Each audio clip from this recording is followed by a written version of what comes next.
In this video, let's talk about what kind of bat you should practice with. I highly advocate that you do not swing your high-end $300 composite bat, right? I got a bunch of really high-end bats over here.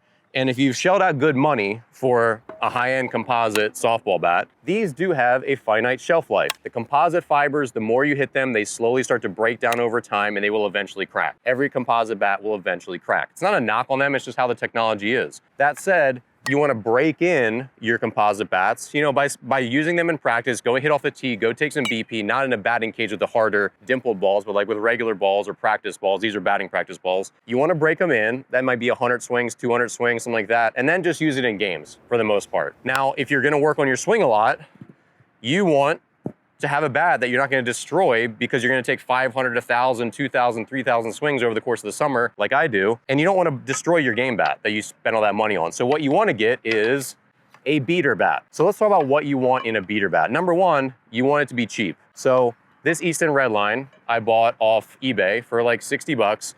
This Redline was a childhood bat for me. Like when I was growing up playing baseball, the Redlines were the hot bat of the century.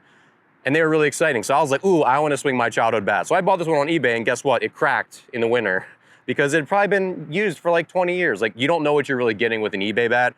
I would buy another eBay bat again. This has not deterred me. I was pretty sad this cracked. But an eBay used bat, Facebook Marketplace is a really good place to grab a beater bat, something that you don't care. 20, 30 bucks, 40 bucks, 50 bucks, used, whatever. You can find a million old models out there. Now, if you don't want to deal with eBay or Facebook Marketplace, because they can obviously be annoying and you don't know what you're getting necessarily, if you want to just buy a cheap alloy bat, that's a good thing to do as well. So here are two examples. This is a String King. This is their metal pro bat. This is like 120 bucks. It's all black, which I think is kind of attractive. And you can see this thing's already been beat up a bunch. I play in a one-piece alloy league, so we actually use this in games. But this bat's going to be pretty durable, right? It might get dented over time, but this bat is going to be a solid piece of practice work if I want to continue to use it in practice. This is a Worth amp. This is a JustBats.com exclusive bat. And this doesn't even have an end cap. It's just like extruded aluminum. So this thing is going to be very durable because it's basically just a pipe. I think this thing retails for like 60 bucks. So if you don't want to toil around on eBay, you can get one of these, and that's going to be a great choice as well. And then your other option is wood, because here's my thing. I hate the ping of an aluminum bat. I really, really hate it. So I don't want to spend hours and hours hearing this terrible ping sound off this aluminum bat or off this Worth amp. I just don't want to do it. As a baseball purist, I love the sound of a wood bat. I love the sound of a composite bat, but I don't want to destroy my composite bats. So a wood bat is a great choice. Wood's going to be very, very durable. It's going to be really tough for you to break this hitting off the tee or in batting practice. But here's the other thing that's really important. With these beater bats, you're also going to get reduced performance, which is good. You're not going to hit as many balls out if you hit on the field like I am. And you're going to get a smaller sweet spot, which is a good thing. On this Worth amp, the sweet spot is much smaller than a composite bat. Composite bats have gigantic sweet spots, where it's honestly hard for me to tell when I mishit it or when I hit it on the sweet spot, because that's the point of a composite bat, right? But this Worth amp has a much smaller sweet spot. You can see it start to taper. Really, this is probably like a 10-inch barrel or an 11-inch barrel. It's a much smaller barrel than this 13.5-inch. Real quick, if you want to support my channel and the work that I do, click the join button below. You'll learn about my channel memberships and the different options for you to become a member and get access to hundreds of VIP-only videos hosted right here on YouTube. Thanks for watching, and let's keep going. Because it has a smaller barrel, you're going to get much more feedback about when you hit it good and when you don't hit it very well, which is a positive in practice. If you can never tell if you got sweet spot or not, you're not getting better at getting barrel to the ball. On this bat, if you hit it near the end cap, you're going to know it. It's going to sting your hands a little bit. It's not going to go as far. You're going to feel the difference very, very easily. And the same thing is true with a wood bat. Wood bats are the ultimate for that.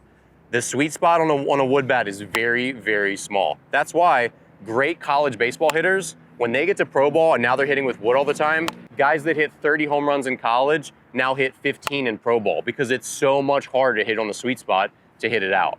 So with a wood bat, you get lots of feedback. The sweet spot's very small. You're going to know when you hit off the end cap. You're going to know when you hit off the trademark, even a couple inches, even a half an inch. It's really beneficial if you're trying to be more accurate with your barrel and just get more practice feedback about how well you hit balls by using a wood bat or just a cheap beater aluminum bat.